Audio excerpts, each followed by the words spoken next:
Hey guys, welcome. Today we are talking about how gut health or dairy affects weight loss in perimenopause and menopause. This was highly requested by you guys. And I'm glad you chose it. And the reason is because everywhere I look on social media right now is these recipes that they look awesome. And then I go to look at what are the ingredients. Guess what they are? Made of cottage cheese, made of Greek yogurt, and everyone's like high protein, high protein. Oh, where do we begin today? So, first and foremost, it's not even just about a calorie count, a protein count. It's how is that reacting within your body? And when I deal with weight loss with women, it's not only about aesthetics, it's also about health, true health. And before I get into how dairy affects weight loss in perimenopause and menopause, allow me to share with you a little story. So, you may or may not know, and some of you here have been my previous clients, so you would know this, and some of you are my current clients and whatnot. But for those of you who don't know, for 10 years in Toronto, I owned a wellness clinic from 2009 to 2019. And at my wellness clinic, we did a lot of different services. We did digestive services, we did weight loss, nutrition, this and that. Anyway, over the course of the 10 years, I had a very high volume of clients, as you can imagine, that's a long period of time. Not all of my clients were there for weight loss. They were there for different reasons. They had digestive issues, they had autoimmune, they had, I don't know if everything's being censored online these days, you know, cancer, fibromyalgia, like you name it, a whole bunch of things, Lyme disease, things that they didn't know, like they couldn't find a proper diagnosis. And so, as you know, I am a nutritionist. I am not a doctor, so I stay in my lane. I know my role. But a lot of my clients could not find the help that they needed in Canada. So they would go to some of the top places in different countries, like Germany, Switzerland, the US. And as part of that, they would, and they all had different health issues, and they're all different. Some are men, some are women, different ages, different everything. And so they would go to these different clinics around the world to find out what was wrong with them, to find out how to properly help themselves, you know, with chronic conditions and really serious stuff. And so they would come back from meeting with all of these doctors, and we would have a conversation, and I would help them with the nutrition piece. Now, while they all got different recommendations, obviously they're all dealing with different stuff, and everyone's an individual.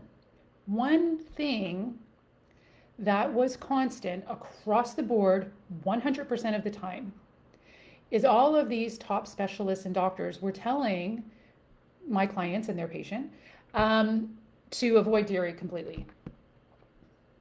That should be eye-opening.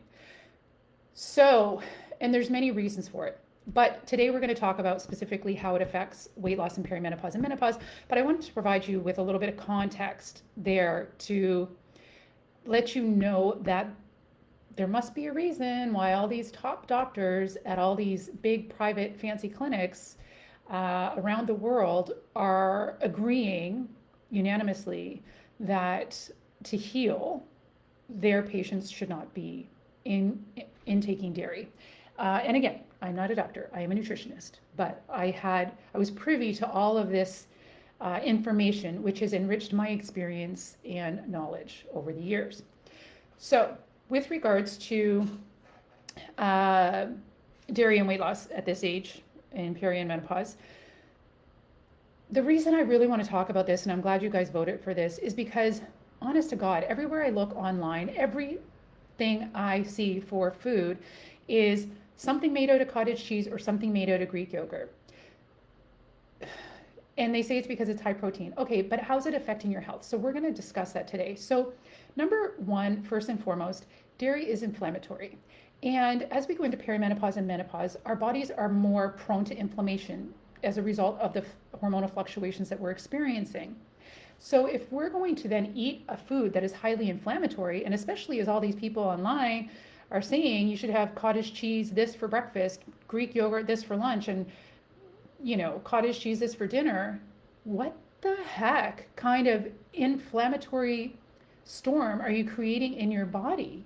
We're already prone to more inflammation. So we're just creating more inflammation in our body, which leads to increased cortisol, stress hormone.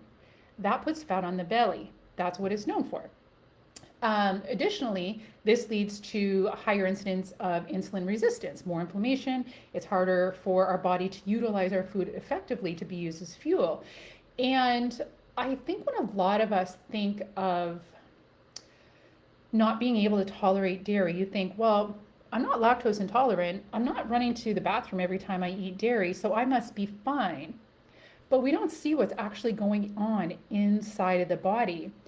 And so the best way I always recommend for people to do it is I would challenge you to, even if you think you don't have a problem with dairy, I would challenge you for 2 to 3 weeks, 100% eliminate dairy from your life.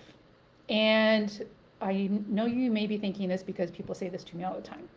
Well, I don't drink milk and I don't eat ice cream, so I'm okay. I have the occasional cheese. Well, when you really take a look at it day to day, I think you will be surprised to see that you're probably having more dairy than you think you are. Now, the other thing is I would recommend eliminating it for 2 to 3 weeks. See if you lose some water retention, see if you lose some puffiness, some inflammation, see if you have a little more energy. My guess is you probably will. Now, the other thing I think with nutrition is do that for 2 or 3 weeks, see how you feel, or if you're on a weight loss journey, do everything you got to do, get to your goal weight. But then you don't have to be 100%. Listen, we live in the real world, right? And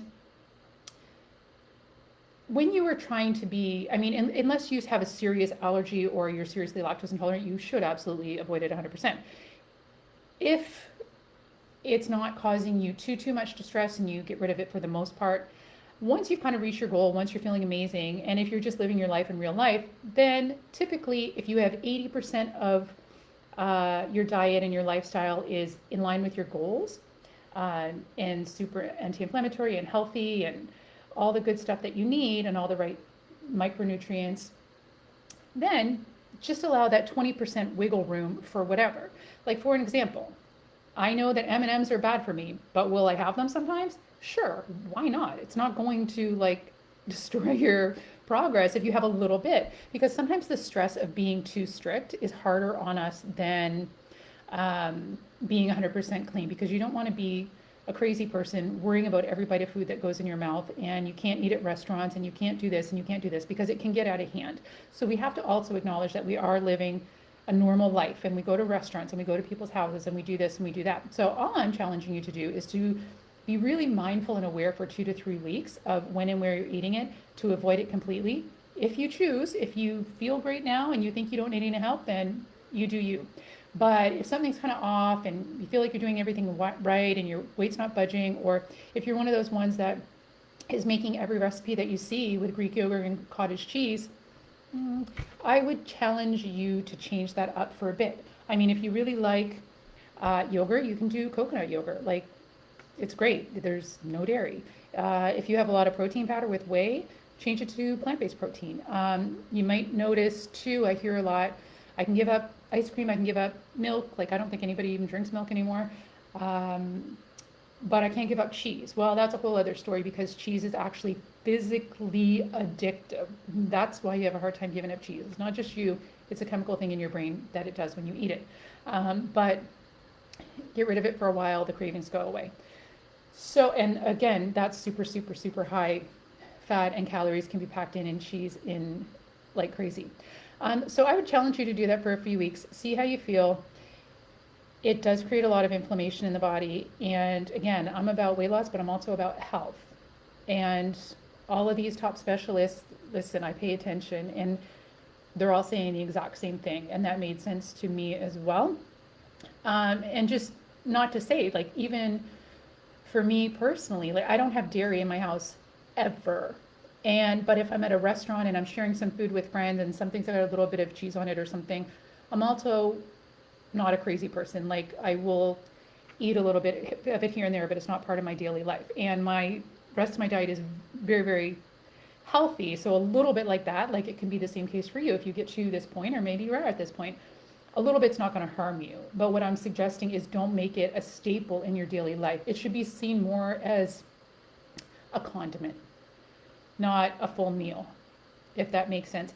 Anyway, I would like to hear your comments. Leave them below. Do you eat cottage cheese and Greek yogurt recipes 3 times a day? Or did you know that dairy was having this effect on our bodies? Because the marketing machine of dairy was created originally because it was an oversupply and they didn't know what to do with it. It was not created because it is for health. It was created because it was oversupply. So it was not done in the best interest of our health. Anyway, I hope that helps you. Again, I would love to hear if you knew that, if you have been eating dairy 3 times a day. And if you have a hard time giving up cheese, I already know the answer to that one because I've talked to so many women that have that problem. Anyway, have a good day. I hope that helps. And also comment below, will you be accepting my challenge to 100% give up dairy for the next 2 to 3 weeks, just to see how you feel? Because you might think you feel great now, but sometimes we get so used to feeling medium that we don't know the difference. Anyway, hope that helps. Bye.